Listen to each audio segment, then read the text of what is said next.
Alors, vous savez, il ne faut pas jeter le bébé avec l'eau du bain. Les attaques qui sont portées contre les horoscopes des journaux sont abusives. Car le modèle préconisé dans les années 1930, à savoir qu'il y a des configurations mondiales, mais que chaque signe les vit différemment, c'est un excellent modèle.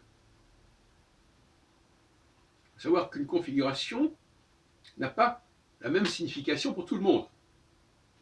Ce qui va à l'encontre de l'astrologie mondiale, qui voudrait justement que certaines configurations aient valeur universelle, qui est un peu le point de vue d'André Barbeau, justement, avec son indice cyclique. Or, si effectivement on peut contester les solutions proposées par l'astrologie horoscopique des 12 signes,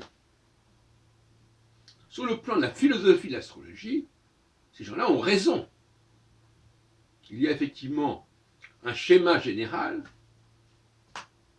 mais qui n'a pas du tout les mêmes effets pour tout le monde. Alors la différence entre moi et l'astrologie horoscopique, c'est que l'astrologie horoscopique, elle dit que ça dépend du signe zodiacal. Et moi je dis non, ça dépend de l'âge des leaders. Quelqu'un qui a 45 ans à un moment donné n'aura pas le même destin, le même impact social que s'il a 56 ans ou 32 ans. Mais sur le principe général, sur le modèle général, c'est le bon principe. Ce qui veut dire que, effectivement, comme je viens de le dire, la configuration générale des planètes, à un moment donné, ne vaut rien en soi, ne signifie rien en soi, puisqu'elle va être décodée, elle va être vécue différemment, selon les signes zodiacaux pour les uns, selon les âges pour les autres, position que André Barbeau n'accepte pas, mais que la plupart des astrologues n'acceptent pas. Parce que pour eux, ça met en question la consultation astrologique individuelle, celle qui est si chère à l'astrologie karmique, voire même à l'astrologie humaniste. Pas, il faut préserver à tout prix l'astrologie individuelle. Autrement, si on est dans les horoscopes des journaux, bon, bah, tout le monde se retrouve plus ou moins dans tel et tel signe, mais ça ne sauve pas l'astrologie individuelle de consultation de cabinet. Alors moi, je ne cherche pas à justifier l'astrologie de cabinet, d'autant plus que j'ai jamais eu de cabinet, à différence de la plupart des astrologues que je connais. Donc, il n'y a pas de, il y a pas de problème.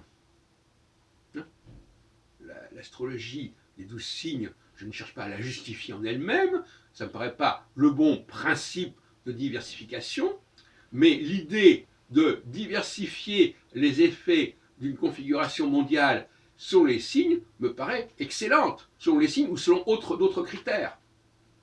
Et je pense que, paradoxalement, c'est bien cette astrologie-là qu'on peut considérer comme étant précurseur de l'astrologie que je défends, qui va l'emporter. Cette astrologie des horoscopes. Qui, alors il ne faudrait pas non plus tomber dans la caricature, comme j'ai vu certains partisans de Nicolas l'autre jour dans une vidéo. Il ne s'agit pas de caricaturer en disant, vous comprenez, si tous les gens qui sont nés sous le même signe ont le même destin, c'est aberrant. Mais personne ne dit cela. Les gens sont capables de décanter.